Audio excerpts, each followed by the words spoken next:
Si Jesus ay nagsimulang mangaral at nagsabi, itinuturo niyang, magsisi kayo at talikuran ang inyong mga kasalanan sapagkat malapit nang dumating ang kaharian ng langit. Ang nagsisikap magligtas ng kanyang buhay ay mawawalan nito. Ngunit ang mawalan ng kanyang buhay alang-alang sa akin ay magkakamit nito.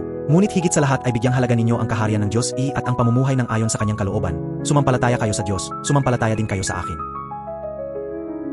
Malibang ipanganak na muli ang isang tao, hindi niya makikita ang paghahari ng Diyos. Hindi siya makakapasok sa kaharian ng Diyos. Ang taong ipinanganak sa laman ay laman, at ang ipinanganak sa espiritu ay espiritu. Kayong lahat ay kailangang ipanganak na muli.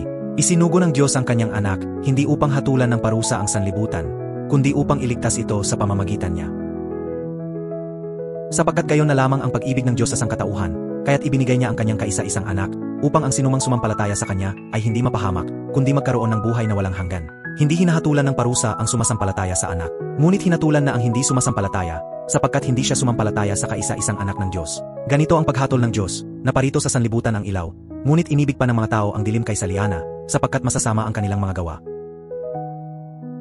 Kinasusuklaman ng mga gumagawa ng masama ang ilaw, ni hindi lumalapit dito upang hindi mahayag ang kanilang mga gawa.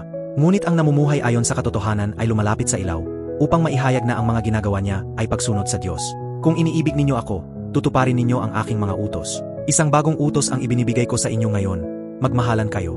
Kung paano ko kayo minahal, gayon din naman, magmahalan kayo.